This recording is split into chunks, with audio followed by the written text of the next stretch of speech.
everyone, I'm Dan. I'm the poetry editor of Barrelhouse. We started about 20 years ago in DC as a magazine. We still print new issues. We got a new one out there right now. Some of our contributors are here, so thank you guys. We also do books, and a bunch of our readers are from our collections that we've published.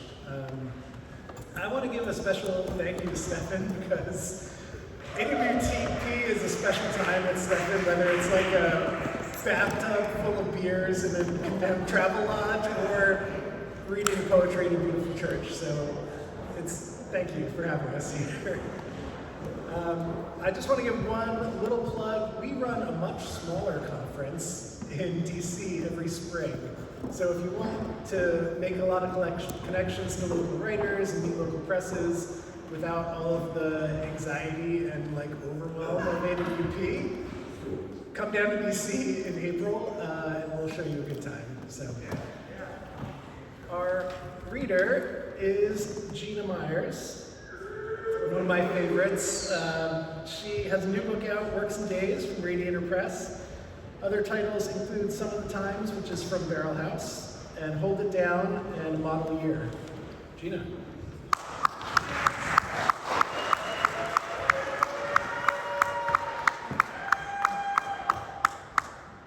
Thank you, Dan. Thanks to Barrelhouse and Smartish Pace and 32 Poems. It's really great to be reading in this venue alongside all these great writers.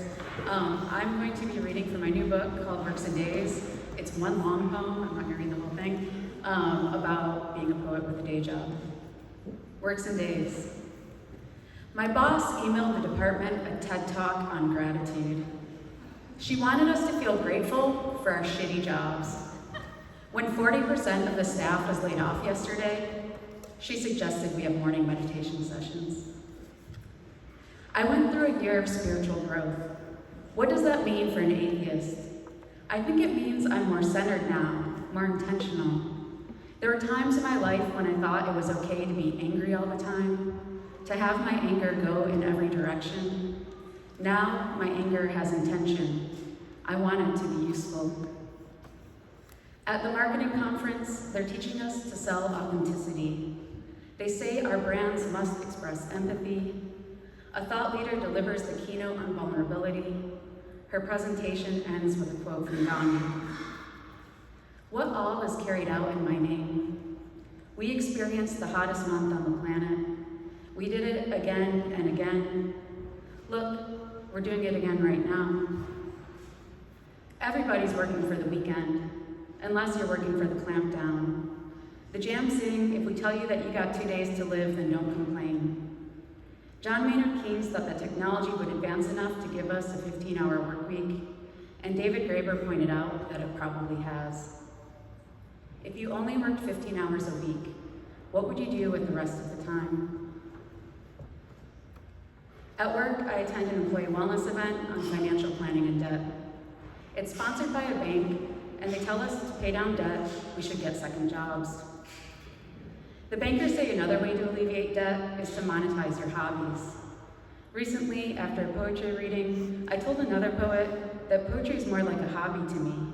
I didn't really mean it, and if I did, I still don't know how to monetize it. I don't want to monetize my life. Modern Times opens with our hero, the tramp, working in a factory, where he faces numerous indignities. The most dehumanizing is when he's forced to demonstrate a new feeding machine that will allow workers to work through their lunch breaks. It's already a terrible contraption before the machine malfunctions and sends soup into our hero's face. Has Amazon created a feeding machine for its warehouse employees yet?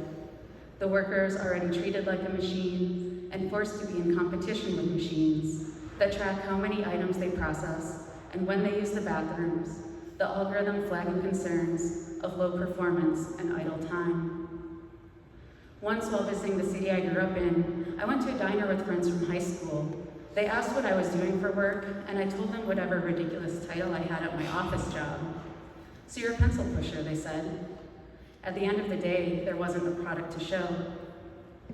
I told the visiting writer I wasn't writing anymore. She teased, I guess you've said everything you need to say. Another time I was the visiting writer, and a student asked, what does not writing look like to you?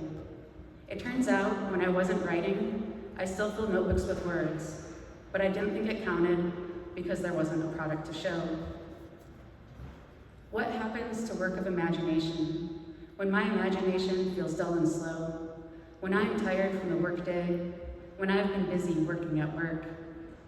I like to know the real work of living, the things you do not for a paycheck. What is it that keeps you alive?